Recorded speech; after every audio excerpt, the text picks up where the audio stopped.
Hello good morning dear students. आज हम start करेंगे क्लास 10th मैथ्स का चैप्टर नंबर 2 पोलिनोमियल। पोलिनोमियल होता क्या है?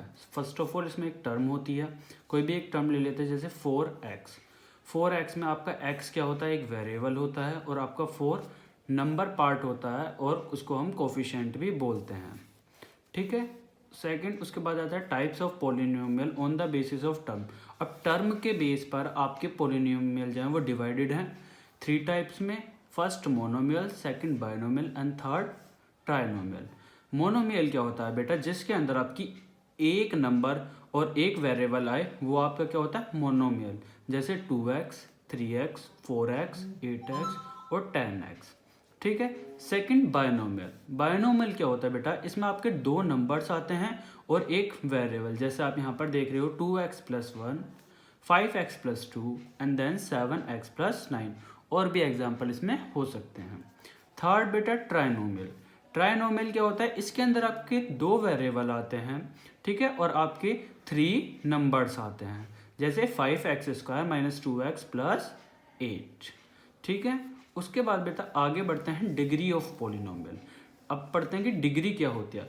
बेटा जो आपका एक पोलिनोमियल है उसके जो वेरिएबल है ना, जो उसकी हाईएस्ट पावर होती है उसी को हम डिग्री ऑफ द पोलिनोमियल बोलते हैं। जैसे एग्जांपल में 4x।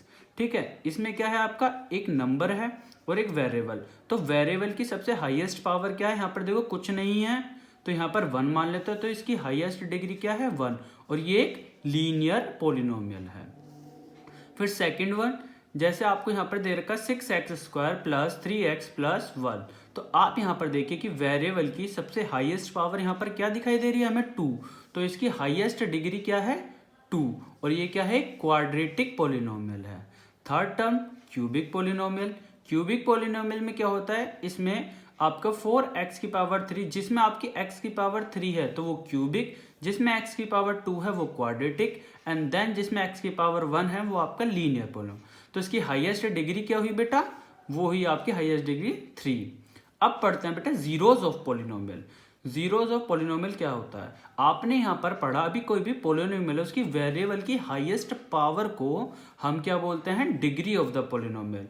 लेकिन इसमें जो आपका कोई भी पोलिनोमियल है उसका जो वेरिएबल है उसकी जो वैल्यू है उसको हम क्या बोलते हैं? Zeros of polynomial. वो किसके इक्वल होती है? आपकी 0 के इक्वल होती है। यहाँ देखिए the value of variable for which the polynomial become equal to 0। मतलब कि आपका कोई भी पोलिनोमियल है उसका जो वेरिएबल है उसकी जो वैल्यू है, ठीक है, वो आपके 0 के बराबर होगी। ठीक है। जैसे एग्जांपल में देखिए यहाँ पे 2x, ठीक है, एक ये क्या है? एक हमने टर्म ले ली। इसके बाद अगर इज टू 0, ये क्या है? 0 के बराबर है। ठीक है। और number of zeros is polynomial equals two degree. अब बेटा जो नंबर ऑफ जीरोज होते हैं पोलिनोमियल के वो किसके बराबर होते हैं? आपके डिग्री के बराबर। जैसे एग्जांपल में यहाँ पर देखिए 10x - 5 = 0, 0 के बराबर रखा हमने। 10x = यहाँ पर माइनस का था तो इधर आकर किसका हो गया बेटा? प्लस का हो गया। ठीक है। उसके बाद जब आपके यहाँ पर x आ जाएगा तो ये 10 यहाँ पर किस में है बेटा? मल्टीप्लाई में, नीचे आकर डिवाइड में। तो इसको 5 से 10 कट जो हो जाएगा 1/2 टाइम्स। तो आपका x किसके बराबर आ गया? 1/2 के। तो ये क्या है आपका? 1/2 जो x है वो आपके 0 के बराबर है। ठीक है। अब नेक्स्ट चलते हैं। Geometrical meaning of zeros of a polynomial. Geometrical meaning में हम क्या पढ़ेंगे बेटा? Zeros of polynomial. जैसे एग्जांपल में find the number of zeros of px। बेटा हम क्या करेंगे? नंबर्स ऑफ जीरोज फाइंड करेंगे किसके? पोलिनोमियल ऑफ x के। अब ध्यान से देखिए यहाँ पर एक ये हमने ग्राफ बनाया हुआ है जिसमें आपके y एक्सिस है, x एक्सिस है। तो हमें बेटा पोलिनोमियल किस पे फाइंड करना है? x एक्सिस पे। ठीक है। तो x एक्सिस पे हम पढ़ते हैं कि हमारे नंबर ऑफ जीरोज हैं कितने। जो भी आपकी कोई लाइन x एक्सिस को टच कर रही होगी जितने टाइम, वही क्या है? आपके नंबर ऑफ जीरोज हैं। तो आप यहाँ पर देखिए ध्यान से x एक्सिस पे कितनी बार टच कर रही है? 1 2 3 4 5 6 7 8 9 एंड देन 10। तो आपके नंबर ऑफ जीरोज कितने हो जाएंगे मेरे बेटा? तो आपके नंबर ऑफ जीरोज हो जाएंगे 10। उसके बाद relation between zeros and coefficient of A polynomial. अब बेटा हम रिलेशनशिप पढ़ेंगे जीरोज और आपके कोफिशिएंट के एक पोलिनोमियल में, ठीक है। क्वाड्रेटिक पोलिनोमियल स्टैंडर्ड फॉर्म, जो क्वाड्रेटिक पोलिनोमियल होता है उसकी स्टैंडर्ड फॉर्म होती है A X square plus B X plus C, कोई भी आपके 3 नंबर्स और आपके 2 वेरिएबल्स। इसका फॉर्मूला होता है सम ऑफ जीरोज निकालने के लिए alpha plus beta is equals to minus B upon A, और प्रोडक्ट ऑफ जीरोज निकालने का फॉर्मूला होता है alpha beta is equals to C upon A. एक एग्जाम्पल के थ्रू मैं आपको समझाता हूं। एक हमने कर लिए पोलिनोमियल, जैसे x square plus 7x plus 10, ठीक है। अब हमें क्या करना होता है बेटा, एक यहाँ पर अगर आपका कोई नंबर होता तो इसकी मल्टीप्लाई हम 10 में करते हैं, ठीक है। तो यहाँ पर कुछ नहीं है तो 1 मान लेते हैं, तो 1 की मल्टीप्लाई हम 10 में करेंगे तो हमारे क्या आ जाएगा 1 multiply by 10 is equals to 10।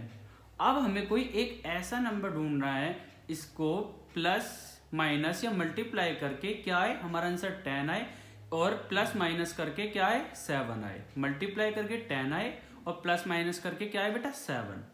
तो हमने ढूंढने क्या होते हैं बेटा 2x और आपके 5x, ठीक है। तो हम क्या रखेंगे x square plus 2x plus 5x, क्योंकि 2 5 10 होता है, और अगर आपके 2 और 5 को अगर हम ऐड ऑन करते हैं तो 7 होता है, ठीक है। Plus 10x is equals to 0, ठीक है। अब देखेंगे इन दोनों में क्या कॉमन है बेटा, x कॉमन है, तो एक x बाहर आ जाएगा, तो यहाँ पर क्या बचेगा x, और यहाँ पर क्या तो x पहले ही बाहर है तो यहाँ पर क्या बचा 2 ब्रैकेट के अंदर, ब्रैकेट क्लोज। फिर यहाँ पर देखेंगे कि क्या है, मतलब दोनों में क्या कॉमन है, दोनों में कॉमन है 5, ठीक है। फिर अंदर क्या बचा x, 5 के टेबल में 10 आता है 2 टाइम्स, फिर bracket close is equals to 0, ठीक है। अब हम देखेंगे कि ये दोनों क्या है बेटा हमारे सेम आने चाहिए हर बार, ठीक है। तो हमारे क्या क्या वेक्टर्स बने, एक बना हमारा x प्लस 5 और एक बना x प्लस 2, इन दोनों में से एक ले लेते हैं और इन दोनों में एक बना देते हैं इसको, तो आपके क्या हो जाएंगे x plus 5 is equals to 0 और x plus 2 is equals to 0, ठीक है। अगर x इज इक्वल्स टू यहाँ प्लस में है तो इधर आके माइनस का 5, और यहाँ पर अगर प्लस में तो इधर आके भी माइनस का 2, तो आपकी अल्फा की वैल्यू क्या आई x इज इक्वल्स टू -5, और बीटा की क्या वैल्यू आई बेटा x इज इक्वल्स टू -2। अब हम इसको क्या करते हैं बेटा वेरीफाई करते हैं। तो सम ऑफ जीरोस का अभी मैंने आपको फॉर्मूला बताया था alpha plus beta is equals to -b upon a।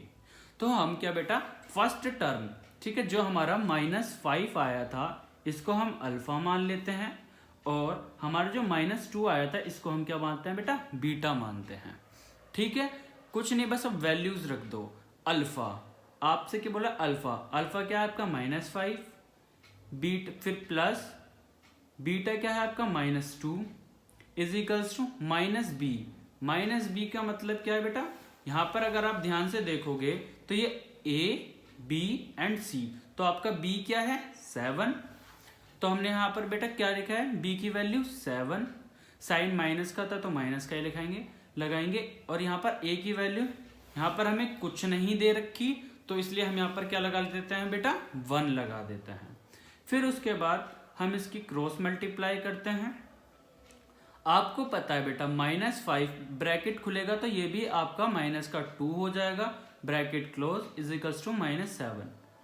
अब माइनस माइनस क्या होता है बेटा, माइनस माइनस प्लस होता है। वैसे 1 की मल्टीप्लाई अगर 5 में करोगे तो -5, और 1 की मल्टीप्लाई आप 2 में करोगे तो -2, माइनस माइनस प्लस, तो आपका आंसर आया -7, और -7 इज इक्वल्स टू -7 अगर बराबर आता है तो आपके सम ऑफ जीरोस क्या है, ठीक है। उसके बाद देखते हैं बेटा product of zeros. Product of zeros का फॉर्मूला होता है alpha beta is equals to c upon a।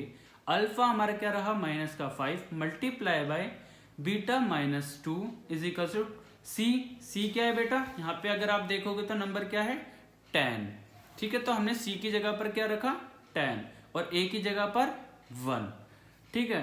तो अगर -5 मल्टीप्लाई -2 से होगी तो 5 2 10 और माइनस माइनस प्लस, तो 10 इज इक्वल्स टू 10, ठीक है। तो हमारा आंसर बिल्कुल करेक्ट। अगर ये दोनों हमारे सेम आते हैं तो क्या है बेटा, हमारा आंसर सही है। आशा करता हूँ कि आपको पोलिनोमियल क्लास 10 चैप्टर नंबर 2 अच्छे से इसका इंट्रोडक्शन समझ में आया होगा।